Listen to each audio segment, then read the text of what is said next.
तो hello guys, JEE mains आपका 3 तारीख को भी हो चुका है और शिफ्ट 1 का कुछ क्वेश्चंस के साथ ये वीडियो में बना रहा हूँ, शूट कर रहा हूँ। और कल भी मैंने वीडियो अपलोड किया था।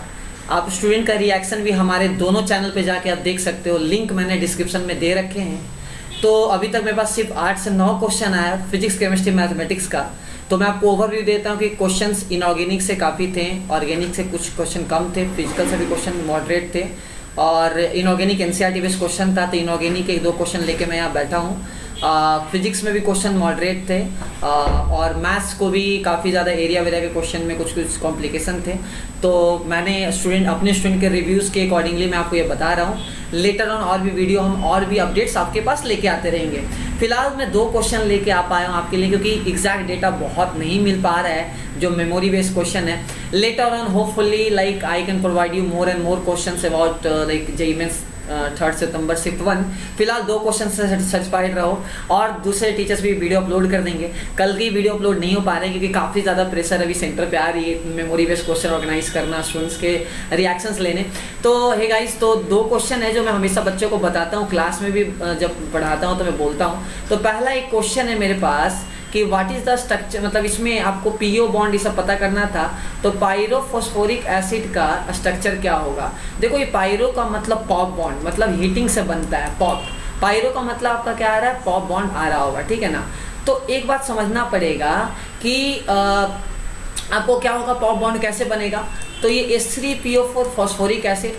अभी आप इसका स्ट्रक्चर देखो, ये फॉस्फोरिक एसिड का हम स्ट्रक्चर देखते हैं, OH, आपका OH और आपका ये OH।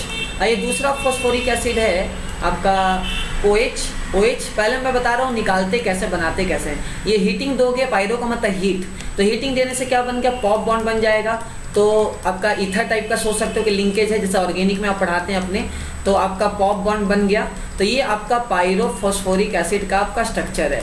इसमें पूछा गया था नंबर ऑफ पीओ बॉन्ड और नंबर ऑफ पीओएच बॉन्ड। तो आपको पता है नंबर ऑफ पीओ बॉन्ड कितना, P डबल बॉन्ड O कितना दिख रहा है आपका, 2 दिख रहा है। अब पीओएच बॉन्ड कितना दिख रहा है आपका, कितना, 4 दिख रहा है। और पॉप बॉन्ड कितना दिख रहा है, 1 दिख रहा है। तो ये इसका स्ट्रक्चर था, ठीक है। तो सिंपल सा पायरोफॉस्फोरिक एसिड का स्ट्रक्चर आपको पता होना चाहिए था।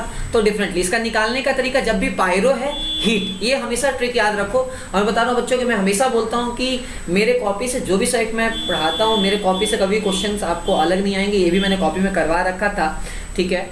चलो, सेकेंड एक क्वेश्चन था फिजिकल केमिस्ट्री का है आपका, लिक्विड सॉल्यूशन का, कि हेनरी कांस्टेंट। तो आपको पता है कि pressure equals to KH into X mole fraction जो सॉल्युबल है आपका उस लिक्विड में। तो जितना ज़्यादा टेम्परेचर बढ़ाओगे, KH का वैल्यू क्या होगा, बढ़ेगा। तो X का वैल्यू क्या होगा, घटेगा।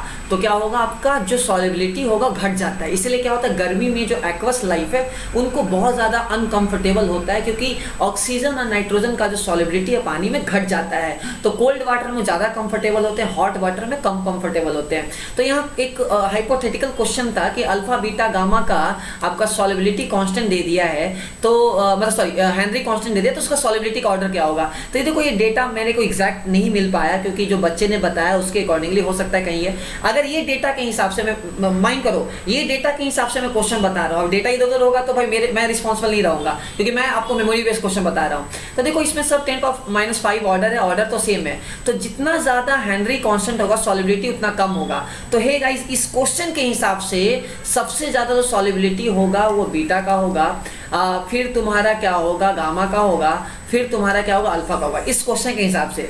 एक और क्वेश्चन आपका इलिप्स का था कि नॉर्मल का इक्वेशन, मैथमेटिक्स में इलिप्स का था कि नॉर्मल का आपको इक्वेशन निकालना था, ठीक है। और उसमें इलिप्स जो है वो A ग्रेटर देन B वाला था, एक्स एक्सिस वाला था। तो उसके अकॉर्डिंगली आपको क्या निकालना था, आपको वहां से नॉर्मल का इक्वेशन निकालना था। तो A² x by x1 minus B² y by y1 equals to A² minus B² use करके आप वो निकाल सकते थे।